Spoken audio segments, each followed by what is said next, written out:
Caroline Lima. Doutora Caroline, uma ótima tarde, bem-vinda aqui ao Tom Maior. Boa tarde, muito obrigada pelo convite. É sempre um prazer estar falando sobre saúde, especialmente dos olhos. Doutora Caroline, para começar o nosso bate-papo, quero que a senhora esclareça aqui para quem acompanha o Tom Maior, né, o que é o glaucoma, quais os sintomas, né, já que eles costumam ali a ser percebidos somente quando a doença já está ali no estágio mais avançado. Então, o glaucoma é uma doença caracterizada principalmente por uma lesão ao nervo óptico, né? Uma lesão de caráter, portanto, irreversível. Na maioria das vezes está associado com pressão do olho mais alta, né? Então, aumento da pressão intraocular, mas isso não é um fator totalmente determinante. A grande questão do glaucoma, como você mesmo já citou, é que ele é a principal causa de cegueira irreversível no mundo.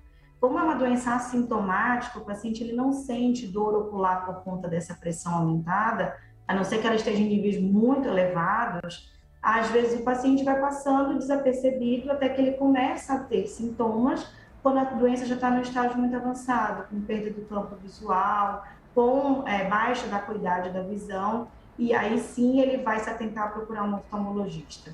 Por isso que a gente orienta que é sempre importante o diagnóstico precoce. Doutora Caroline, se há essa demora para identificar sinais, né, do glaucoma, como que o paciente ele pode descobrir essa doença no início, já que quanto mais tempo demorar para descobrir, maiores serão as consequências? Isso. Nós sabemos que existem vários tipos de glaucoma, né? Desde o glaucoma congênito, que é aquele que a criança nasce com glaucoma, até o glaucoma crônico, que é um glaucoma adquirido. Então, dependendo do glaucoma, nós sabemos que existem alguns fatores de riscos mais associados. Então, idade acima de 40 anos, história familiar positiva para glaucoma, então já sabe que tem uma história de cegueira na família, não sabe qual é a causa, ou sabe que alguém já tem glaucoma realmente, são fatores que a gente tem que se atentar. E até mesmo se já sabe que tem também alguma história de pressão intraocular mais elevada. Por isso que a consulta regular com o oftalmologista é importante, de uma maneira que você vai passar por consulta, fazer o exame completo, testar a sua visão, medir sua pressão, avaliar o nervo e aí sim você tem um diagnóstico. No caso do glaucoma congênito, ele não é diretamente identificado pelo teste do olhinho, mas alguns sinais podem levar a gente a suspeitar desse diagnóstico. Então, o teste do olhinho, principalmente, vai tentar identificar doenças como retinoblastoma ou catarata congênita, mas de uma maneira até indireta, ele pode identificar sinais de glaucoma congênito também. Doutora Caroline, além desses fatores que você acabou de dizer, além da idade avançada, quais outros hábitos e também até mesmo outras doenças podem contribuir para o glaucoma? Então, nós sabemos que, além da idade avançada, como eu falei, a presença de pacientes com diabetes, hipertensão arterial também é um fator de risco. Outras doenças oftalmológicas, como também a própria presença da catarata, é um fator que pode influenciar no aumento da pressão intraocular. Nós sabemos também que o tipo mais comum de glaucoma, que é o glaucoma primário de ângulo aberto, é mais comumente encontrado em pacientes com a pele negra. Isso também é um fator de risco associado e está muito mais comumente presente em homens do que em mulheres. O que é, doutora, esse glaucoma primário de ângulo aberto? Qual que é a diferença? Isso, então, lá dentro do olho nós temos uns canais coletores, que eles fazem a drenagem do líquido que é produzido diariamente. Esse líquido chama humor aquoso. Então, lá dentro do olho, ao invés de circular sangue, que seria avermelhado, eu não conseguiria enxergar, né? Eu tenho um líquido 100% transparente que circula para poder ajudar na nutrição do meu olho. Esse líquido que é produzido todos os dias, ele também precisa ser drenado. Então, eu tenho alguns canais que fazem essa drenagem do líquido. E lá onde tem essa drenagem, eu formo como se fosse um ângulo entre a minha córnea e a minha íris, que é a parte colorida do olho. Então, quando eu tenho um paciente que eu falo de ângulo aberto, quer dizer que entre a córnea e a íris dele tem um espaço legal para drenagem, mas ainda assim eu não estou conseguindo drenar direito esse líquido. E aí eu vou colocar colírios ou até mesmo fazer cirurgias para poder ajudar nessa drenagem. E existe também o glaucoma de ângulo fechado. quando, por algum motivo, eu tenho um estreitamento desse canal entre a íris e a córnea, e aí, por isso, eu tenho uma drenagem prejudicada. Doutora Caroline, e como que é realizado o diagnóstico do glaucoma? Então, primeiramente, é atentar esses fatores de riscos dentro do consultório. Então, quando eu tenho um paciente com esses fatores adquiridos já ou familiares, e ele também tem uma pressão intraocular mais elevada, e ele tem um nervo com características que façam com que eu suspeite de glaucoma, aí a gente já acende um sinal de alerta e complementa com exames oftalmológicos, que é o campo visual, a tomografia de coerência óptica do nervo óptico, que são ferramentas fundamentais para que eu confirme aquilo que eu já suspeito dentro do consultório. A partir daí, doutora Caroline, foi feito o diagnóstico, né? Como que funciona o tratamento, em quais casos vai ser recomendada a cirurgia de glaucoma? Então, assim, quando a gente fala da entidade de glaucoma congênito, o primeiro tratamento ele é sempre cirúrgico, né? Mas quando eu falo de tratamento crônico, que é aquele paciente tipicamente que nós conhecemos, que é um paciente adulto jovem, que tem o diagnóstico, a gente sempre vai tentar ir do tratamento minimamente invasivo até um tratamento mais invasivo. Então, primeiro de tudo é tentar colírio. Colírios hipotensores que vão atuar diminuindo a pressão intraocular e com isso tentando proteger qualquer lesão para o nervo óptico. Quando eu chego num estágio em que os colírios somente não estão conseguindo dar conta de controlar a pressão ou a evolução da doença, aí eu posso partir mão para outras modalidades de tratamento, o laser ou mesmo cirurgias. Doutora Caroline, a Organização Mundial da Saúde estima que 64 milhões de pessoas em todo o planeta têm alguma forma de deficiência visual causada pelo glaucoma. Eu gostaria que a senhora falasse se existem métodos para evitar essa doença, se existem medidas que as pessoas podem tomar para poder evitar, né, ter algum tipo de cegueira pelo glaucoma. No caso do glaucoma, infelizmente, a gente não tem um tratamento preventivo confirmado através de estudos científicos. Mas nós sabemos que quanto mais precocemente ocorre esse diagnóstico, maior a chance do paciente conseguir conviver a vida inteira com essa doença sem ter nenhum tipo de sequela visual. Então, só no Brasil, de acordo com a Sociedade Brasileira de Glaucoma, nós temos mais de 1 milhão de pacientes portadores de glaucoma atualmente.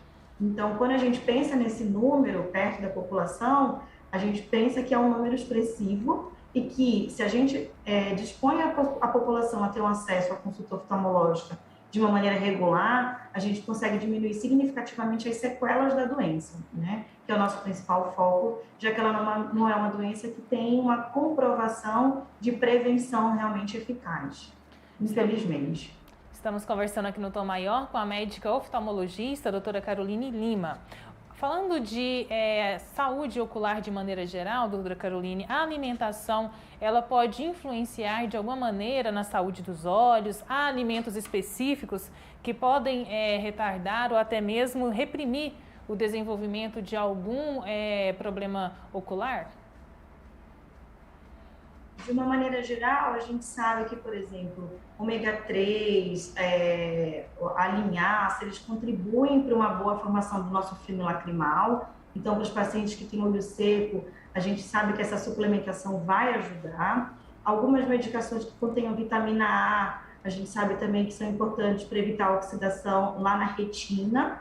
Então, derivados de beta-caroteno, né, aqueles alimentos mais alaranjados, tipo a cenoura, por exemplo, a gente sabe que tem uma fonte importante de vitamina A, que é importante principalmente para o tecido retiniano.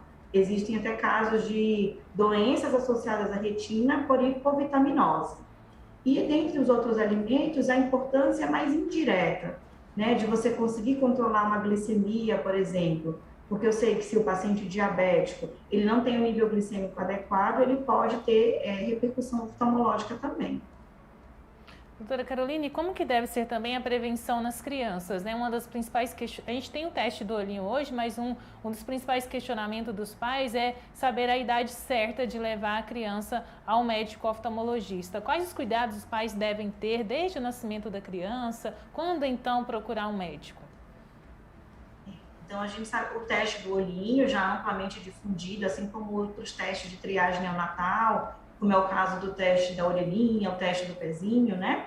É importante que ele seja feito muito precocemente, de preferência ainda na maternidade.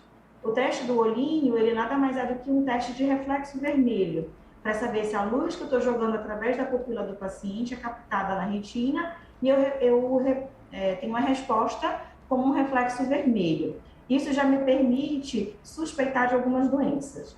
Mas, idealmente, a gente pede que, nos primeiros 6 meses de vida, os pais levem essa criança para uma consulta oftalmológica completa, para fazer um mapeamento de retina, para fazer alguns outros testes específicos no consultório, que somente na maternidade a gente não consegue fazer. Então, isso faz com que a gente detecte precocemente doenças mais importantes ou até mesmo erros de refração, erros que estejam associados a grau. E aí, assim, a gente consegue desenvolver a visão dessa criança de uma maneira mais saudável.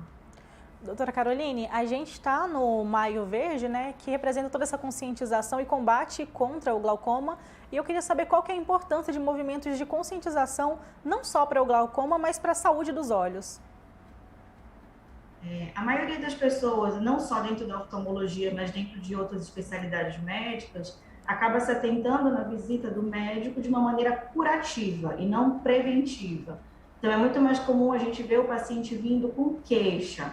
Não estou enxergando bem, eu estou com os olhos coçando, a minha visão está embaçada, eu tenho dor. E é isso que a gente quer tentar evitar com essas campanhas, né? A gente acabou de sair do Abril Marrom, que era um mês também de conscientização das causas de cegueira, e está entrando agora no Maio Verde, que é mais atentado ao glaucoma. Em junho também, a gente também tem uma campanha mais voltada para a parte da córnea, né? Que é o violeta. Mas é sempre importante a gente lembrar que sempre prevenir vai ser o mais importante. Então, se você consegue diagnosticar precocemente qualquer doença associada à parte oftalmológica, as chances de você evitar sequelas ou baixa visão é muito grande. Então, a gente pede que pelo menos uma vez ao ano o paciente consulte o seu oftalmologista para fazer esse exame completo. E não negligenciar, né, doutora Carolina? Às vezes a gente percebe ali que alguma coisa não vai bem com os olhos, mas a gente vai protelando, aí pode sim chegar numa forma mais grave. Isso mesmo. E a gente sabe que a visão é um dos sentidos mais importantes, né? Que a gente tem. Ela dá para a gente uma noção espacial, uma noção sensorial. Quase tudo da nossa vida depende da nossa visão. Então, a gente sabe o tanto que é importante a gente cuidar da saúde ocular para evitar qualquer tipo de baixa visual, até mesmo de cegueira. Doutora Caroline, muito obrigada pelos esclarecimentos, pelo bate-papo conosco aqui no Tom Maior. Seja sempre bem-vinda e até uma próxima. Muito obrigada pelo convite. É sempre um prazer, como eu falei, a gente falar um pouco de saúde dos olhos, né? E é isso aí, a principal mensagem é procure o seu oftalmologista, faça seu check-up, não deixe isso para depois, porque às vezes isso pode custar muito caro. Conversamos aqui no Tom Maior com a médica oftalmologista